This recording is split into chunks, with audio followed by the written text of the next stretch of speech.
couple items I'll chat about briefly and then turn it over to you guys. See what's on your mind today. Been a while. Where you been? Filling in for the week. All right. Nice to have you back. The county executive, as you know, sent over his FY13 budget adjustments. Assuming, for purpose of this conversation, that his characterization of one of the items is budget neutral, it's about a $2.5, maybe $3 million set of issues. It pales in comparison to the number that he sent over several years ago, which was on the order of $200 million.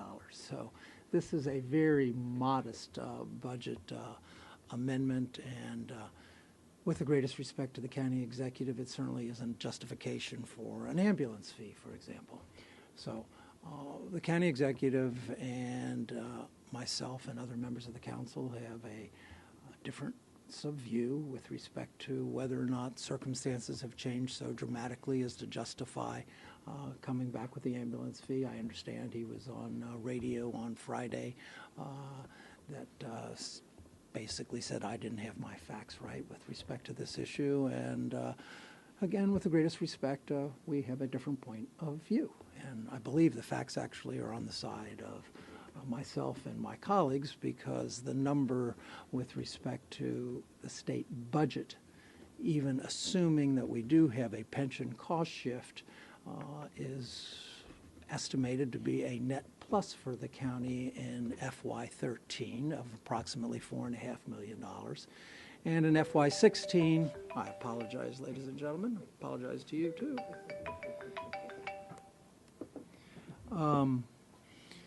So that with respect to the question of whether or not we need an ambulance fee in order to address the budget that the legislature may adopt, we don't know if it will, and I'll speak to that momentarily, but assuming that they were to adopt what had been on the table and shift to the county responsibility with respect to pensions, that number is, we get a net $4.5 million in FY13, and it is true that by FY16 it's a negative $9 million.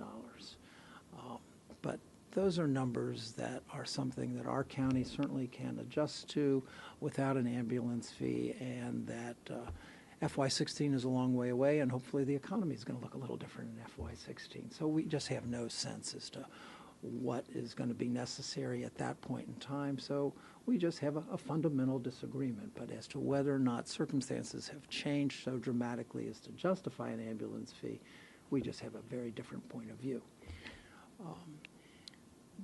We understand that the state legislature will be reconvened, and I think it's May 15th is the date. Is that correct? May 15th, I believe, is the day that is being discussed.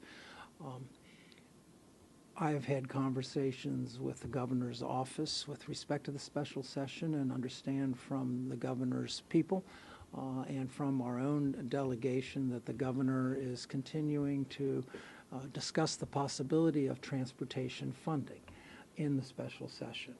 And I certainly am among those that believe very strongly that we need a source of revenue for transportation funding. There's been some conversation with respect to alternatives to income taxes, of a sales tax, as in lieu of an increase in income tax. A 1 cent increase in the sales tax would generate something on the order of $600 million, which would mean that you would not need to increase income taxes, which of course for Montgomery County is a major issue because we don't want anything to harm our competitiveness. It would provide approximately $300 million for transportation funding and could result in a less costly pension shift. So if you balance the need for transportation funding into the equation, it's certainly an important discussion, and one that we hope that the legislature will at least engage with the governor on, and we very much would like the governor to be strong in that regard. Finally, let's see, tomorrow we'll be taking up the county disposition legislation that has been under discussion for some period of time. and I have a packet of amendments to that legislation that I'll be offering that is responsive to the concerns of the business community in particular that had been concerned that this legislation would get in the way of deals that need to happen. And the packet of amendments that I am offering is designed to ensure that no, we're not going to get in the way. We're going to keep this a tight process. We're not going to get down into small little sets of issues. We're going to keep our focus on the big matters that our council believes it ought to have a role in and not get in the way whatsoever on the other deals. So those were the three items that were on my mind this morning, and open to your thoughts and questions. Circling back to the ambulance fee, you were talking a little bit how, in your view, the numbers don't seem to justify going back to that. On kind of a more philosophical level, did you have any problem in that, in pursuing that, you would be going against what voters just said, in 2010? Was that part of the equation? It's certainly part of the equation for me. I have concluded that you really don't get to the merits, which I believe the merits on the ambulance fee can be debated. But when the voters have spoken on precisely the same legislation only 17 months earlier, I don't believe that we ought to ignore the will of the people. Now, people argue that the voters didn't really understand it. Yeah. Well, my goodness, that argument could be used on so many different occasions. So I don't know if I find that to be a compelling justification either.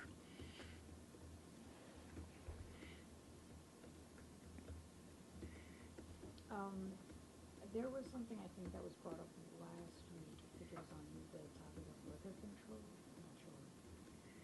I was wondering if you could fill me in on that. Was there something that was brought up last week on liquor control?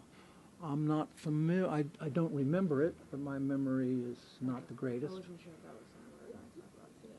No, we had a meeting with our Department of Liquor Control before our committee the other day and went through their budget, and so you could be referring to that. And Okay. I don't think we had any problems with their budget. We have problems on certain aspects of their operation, but no. And what would that be? Well, mostly, historically, our county, because we have such control over liquor, restaurants have sometimes struggled with special orders on wine. And so the conversation with our Department of Liquor Control is how responsive are they being to restaurant owners to make sure that restaurants feel like they can serve what they want to serve and that the public will be well served by it. So we've gotten better, I understand. I had hosted a meeting of restaurants with our Department of Liquor Control about a year ago, and we agreed to reconvene that group and get a sounding from the restaurants as to whether or not they too were comfortable that it's gotten better. There was also discussion with respect to Sunday liquor sales, and that it appears to be a net $1 to $2 million benefit to the county. It doesn't appear to be taking sales away from the rest of the week, and so it seems as if it has been a positive contribution to our financial situation without a whole lot of downside. Okay. With the ambulance fee, one of the biggest things that people have brought up was, and speaking with Councilmember Andrews, was that it was promised it wouldn't be brought up again. Is this in any way affected, or have you heard from any constituents in regards to something being promised and then going back on that? Is that weighing into maybe the decision a bit? It's not weighing into mine. I basically think the voters have spoken. I do think the way in which the county executive has chosen to frame this debate is at odds with the legislation itself. The county executive has said that he needs these dollars because of what's happening in Annapolis. The legislation says that these dollars will be used to supplement, not supplant, the fire service. Yet there's no budget amendments that came over from the county executive to increase funding for the fire service. So it's clear that the intent actually is to use this to supplant dollars in contradiction to the express terms of the legislation. So a number of us are just having trouble putting all these pieces together into a coherent whole that we find defensible. Do you think it's personal for him in that he pushed so hard for it, got a big defeat? What do you think is his motivation for doing it? I guess the expression that comes to mind is that he has a bee in his bonnet. Okay? I think it's as best I can describe it for purposes of this conversation. Have you told him that? I haven't told him that. No, I I haven't mean, told him. what's the extent of your conversations with him on this? He's called me with respect to it, and he challenged my view that there haven't been changed circumstances, and we had a dialogue with respect to it, and I remain unconvinced of his point of view, but respectful. He clearly cares very deeply with respect to this.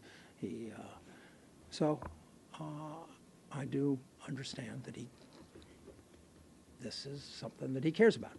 With it being introduced to the council last week, I had spoken with each member individually, and it seems that that the council is once again pretty divided with respect to it. With it being as divided as it is, do you think that it might go to referendum again? If it has a majority of my colleagues' support, I'm convinced it will go to referendum again. And one of the questions that was brought up, Councilmember Irvin said that she would be in support of it if the funds were to go into the general fund and not to fire and rescue services. Has he mentioned where the money exactly will go to if it does pass? Well, again, under the terms of the legislation itself, it is very explicit. It is to supplement, not supplant, fire and rescue funding. So it is very clear in the legislation. Now, my colleagues may seek to amend the legislation to allow it to be used for other purposes. And is that something that has been discussed yet, of maybe keeping it, but, how the funds will be divided? Is that something that's been brought up at all? Well, it hasn't been brought up with me because I think my colleagues appreciate my stance with respect to this matter, which was I opposed it when it was first proposed, and I oppose it now because the voters rejected it. So I will be a no vote with respect to this. So if there are a majority of my colleagues that feel otherwise and will amend the bill to make it more palatable to them, then that will be the will of the body. Okay. Is there any update on the Silver Spring Transit Center? No, we are contemplating going into closed session tomorrow to hear from our Department of in closed session with respect to this matter, insofar as there is litigation that is certainly a possibility with respect to this. And so we will hear from them in a manner that allows us to speak more freely with respect to it. The Department of General Services? Yes. And I don't know if WMATA will be there or not. I haven't been briefed as to, but they are a significant player with respect to this, so their views will be important. Is that Folger Pratt coming or Bettina? They will not be in closed session, no. And what questions are you trying to get answered in that session?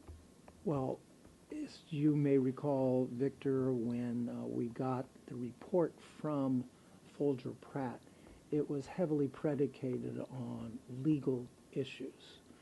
Their report says that the building is just fine as an existing structure. One, they argue that since it is built, it is existing.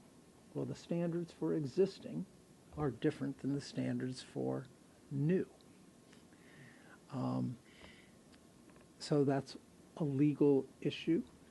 They have also raised the question as to whether or not, if it was determined that a lot of reconstruction was necessary in order to meet the standards, that would amount to, quote, economic waste. And then they cited a whole bunch of case law in support of that.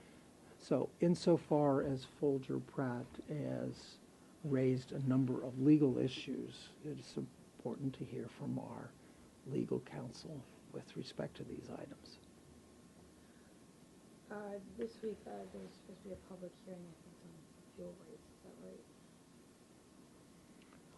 right? There is a public hearing on the energy surcharge, yes.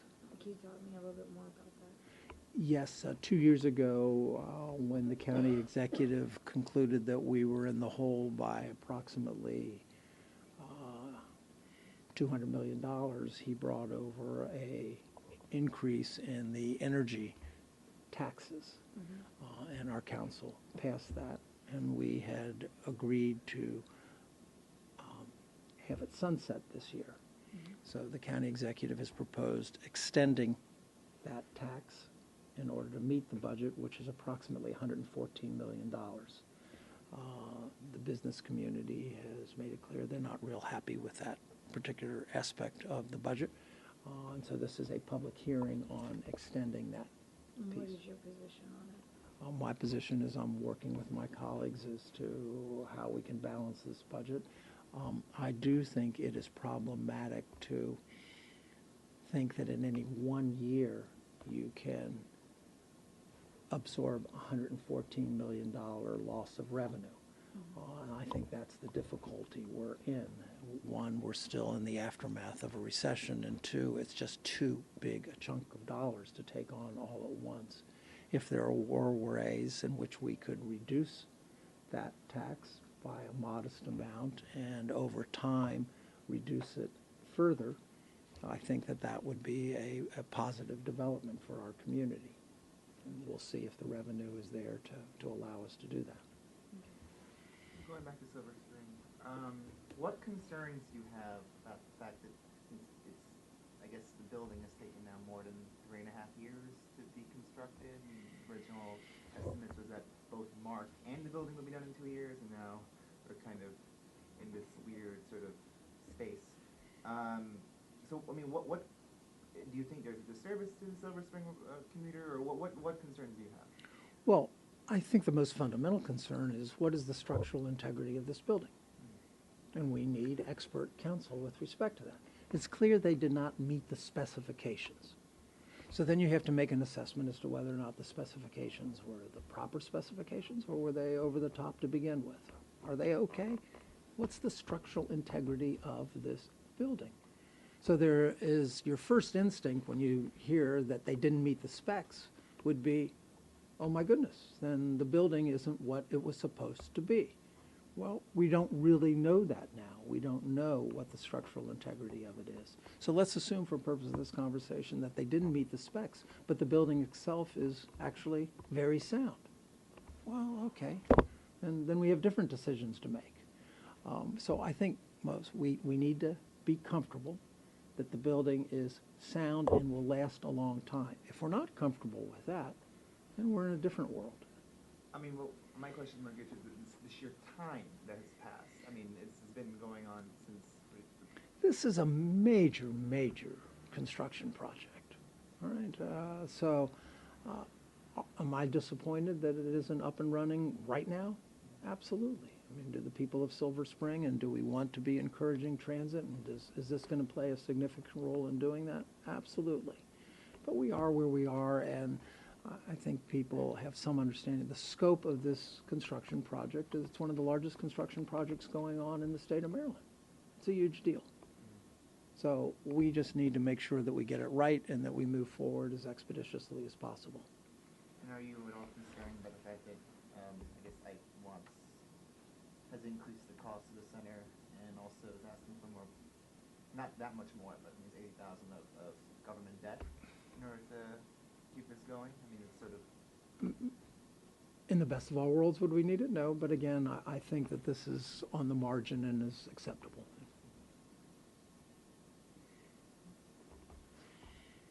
What else, guys? I had a question. On April 16th, you introduced this Chief Innovation Officer position. You wrote a letter to I did. What have you heard back? What happens now? Actually, the county executive has discussed it with me, and he likes the idea. So now it is needed to talk with my colleagues and see whether or not we can find the budget space for it. I've just spoke with the chief administrative officer this morning and asked him for a budget number that he thinks is appropriate with respect to this, and then I have to work with my colleagues and see if they think that this is a worthy endeavor to take on this year.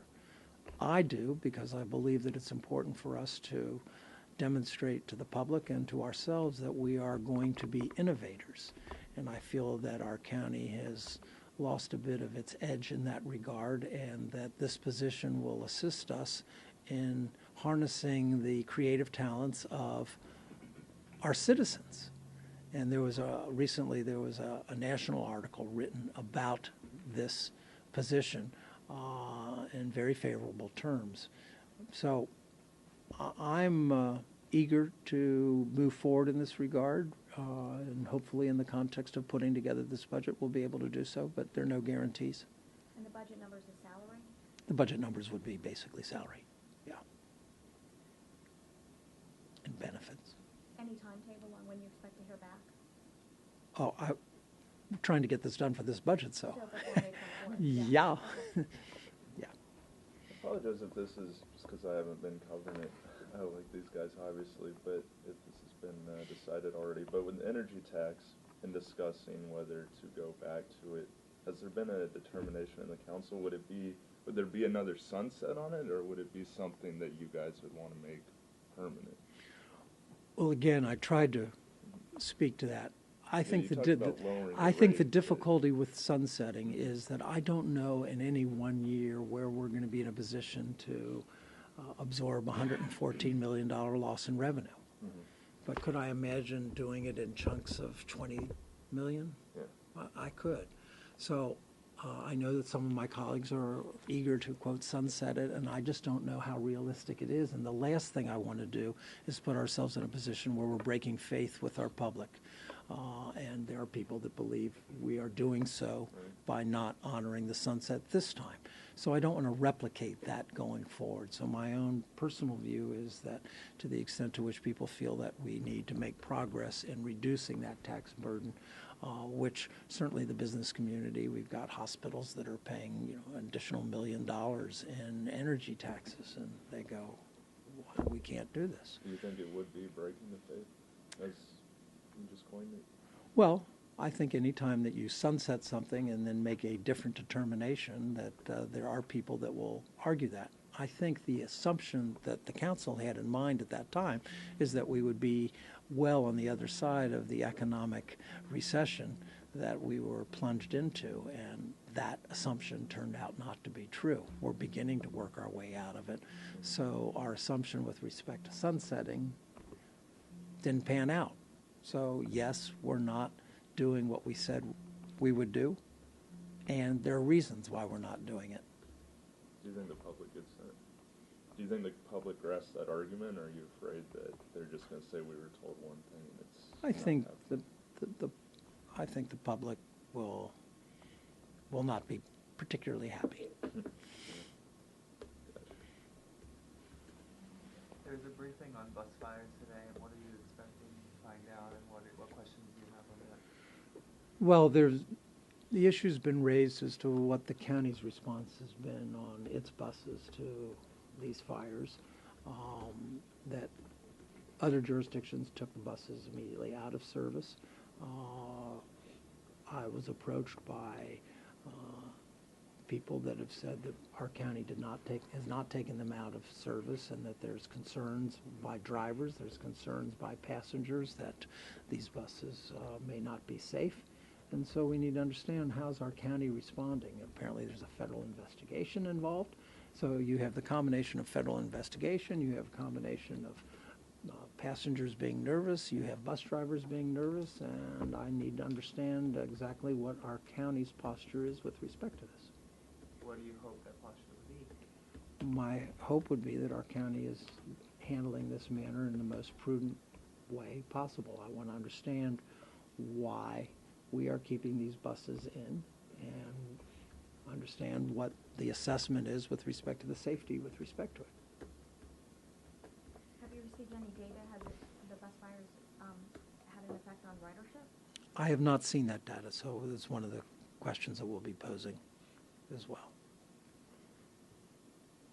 And just one final thing, going back, just I'm a broken record. Going back to Silver Spring, who requested the closed session? I did. Okay, you did. Actually, but David Dice, who's the head of the Department of General Services, suggested that if we wanted to explore these matters further, that he thought it best to do it in closed session. What's the reasoning for it? Again, the reason for it is that the issues are closely linked to potential litigation, that it's impossible to separate the wheat from the chaff. Man, you're just full of these. I got them going today. The The bee in the bonnet and the wheat. This is a nature day, guys. I'm a Midwestern guy at heart. What can I say? Does that do it? Thanks, everybody. Thank you.